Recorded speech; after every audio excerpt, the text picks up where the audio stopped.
Sekmadienį stojo pilnatis svarstyklių ženkle.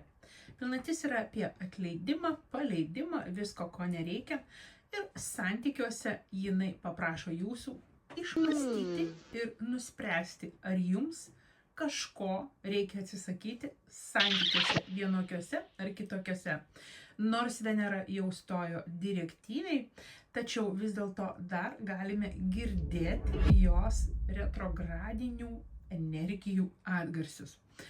Ką apie šitą pilnatį kiekvienam zodiako ženklui kalba Taro, trumpai mes tuoj ir apžvelgsime.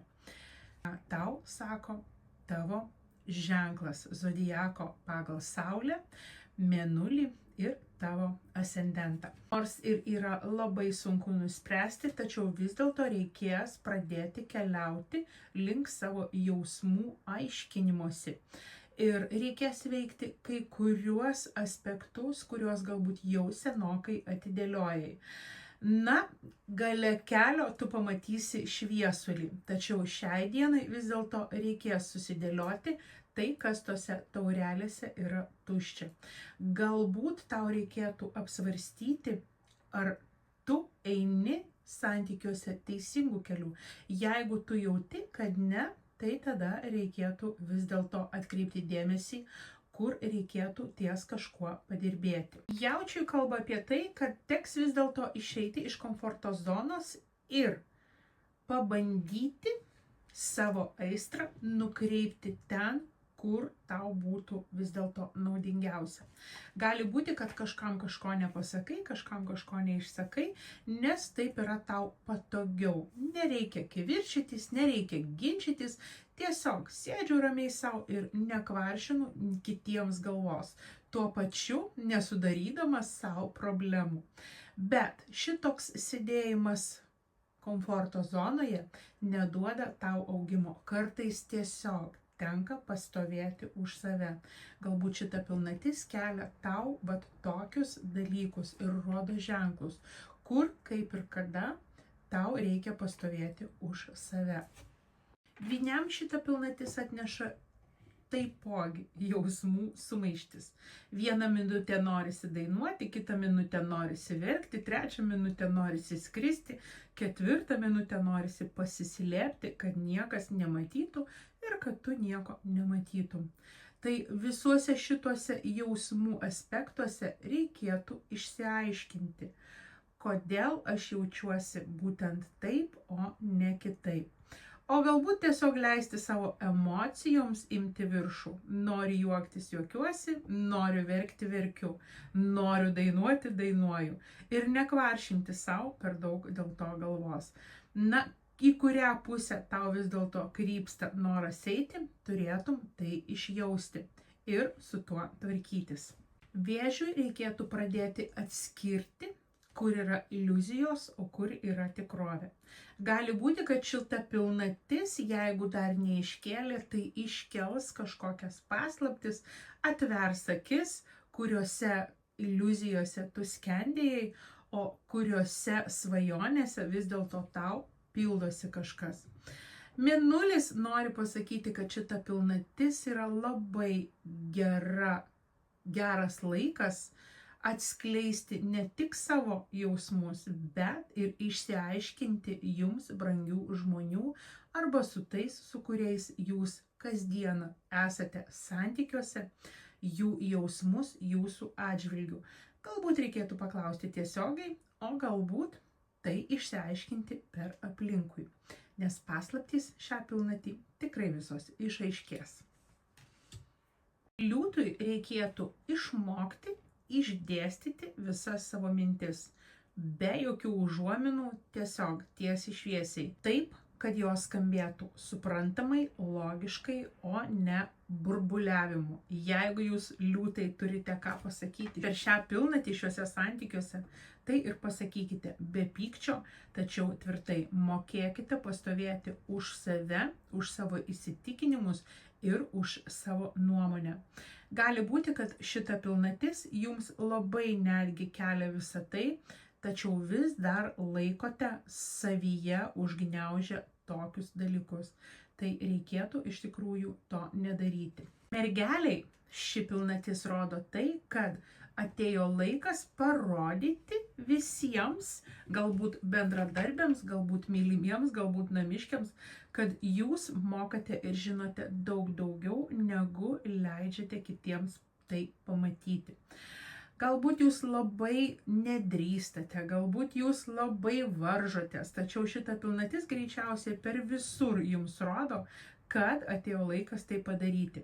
Atėjo laikas parodyti, kad jūs nesate prastesni, kad jūs nesate mažiau žinantys, mažiau mokantys ir turite sugebėjimų, jeigu ne tiek pat kaip kiti, gal net būt daugiau.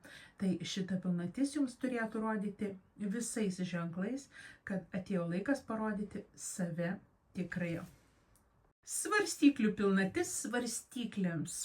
Greičiausiai, kad jūs bandote kažkaip išvengti kažkokių atsakomybių, kažkaip išvengti kažkokių pokalbių, rimtų galbūt netgi pokalbių.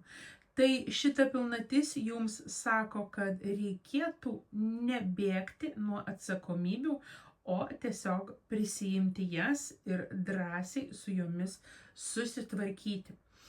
Galbūt jūs bandote tiesiog būti geresnės, galbūt jūs bandote tiesiog, kad nekvaršinti savo nervų sistemos, išsilaikyti tame tokiame ramesnėme lygyje.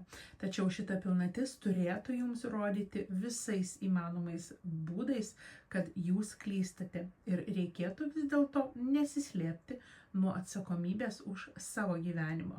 Skorpionui šita pilnatis turėtų kelti visus rūpimus klausimus, kas liečia finansus ir darbus. Galbūt jūs nesate patenkintos pagalba namuose. Galbūt jūs nesate patenkintos finansinių kitos pusės indėlių. Na, o jeigu jūs esate vienišas, galbūt darbe ar veikloje jūs turite pagalbininkų, kurių darbais jūs nesate iki galo patenkintos. Taipogi Skorpionas, nors ir labai drąsus, tačiau gali būti, kad per daug prisiima savo finansinių atsakomybių. Tai ši pilnatis turėtų jums labai aiškiai iškelti, ar jūs pakankamai panešate ir nešate tiek, kiek savo užsikraunate. Šauliui šita pilnatis turėtų atnešti labai daug meilės. Jeigu esate pasiruošę prisipažinti meilėje, tai labai šita pilnatis jums turėtų būti palanki šitam dalykui. Taipogi, jeigu jūs esate pasiruošusios paleisti savo labai kažkokį seną įsimylėjimo objektą, tai irgi labai gera pilnatis šitai paleisti. Aplamai šitas pilnatis svarstyklių ženkle šauliui turėtų kelti, jeigu ne prisiminimus apie buvusius ir buvusiasias, tai turėtų iškelti, kokie stipri jausmai jūs sieja su kažkuo dabar mylimu. O galbūt netgi link jūsų atvesti kažką, su kuriuo jūs turėtumėte visai stiprius ryšius. O žeragiui šita pilnatis meilės pilna. Norėsis rodyti jausmus, norėsis priimti jausmus, norėsis rodyti rūpestį, dalintis rūpesčių, tiesiog būti paslaugiu, tiesiog būti tuo žmogumi, kuris labai pilnas meilės. Galbūt kažkam santykiuose neišdrįstate pasakyti, kaip jaučiatės. Gal jaučiate simpatiją, gal jaučiate gilesnius jausmus. Tai šita pilnatis labai kelia visas įmanomas situacijas, kad jūsų jausmams būtų leista pasireikšti ir taipogi, kad į jūsų jausmus būtų atsakyta. Vandeniui šita pilnatis pilna transformacijos. Gali būti, kad jums kelia labai daug senų prisiminimų, atveda labai daug senų situacijų, kurias jūs neatidirbote, nepradirbote. Šita pilnatis iškelia dalykus, kuriuose jūs vis dar nerandate, kaip reikėtų atsisveikinti su jais. Galbūt jūs vis negalite niekaip pasakyti, kad man tu jau nebetarnauji, man jau su tavimi nebėra jokio augimo, man jau reikėtų tau gražiai pasakyti adios amigos. Šita pilnatis vandenį gali kelti labai daug dalykų, kuriuos jau seniai reikėjo paleisti ir dar kartą apie tai yra primenama. Žuvytėms šita pilnatis iškelia labai daug baimių. Baimės būti vienoms, baimės pasilikti vienoms, baimės būti nepakankamomis, esančiomis nepakankamomis. Galbūt šiek tiek šita pilnatis gali iškelti ir erotinių fantazijų, kurias jūs kažkada kažkur kišote ir dabar jos tiesiog veržiasi pas jūs. Velnias ateina per šitą pilnatį žuvytėms su priminimu, kad su baimėmis reikia kovoti, su baimėmis reikia tvarkytis, nes jeigu kiekvieną kartą jų bandant išvengti ar kažkaip jas bandant ignoruoti, jos vėl ir vėl grįž pas jūs. Tai šita pilnatis puikiai tinka su tomis baimėmis tvarkytis.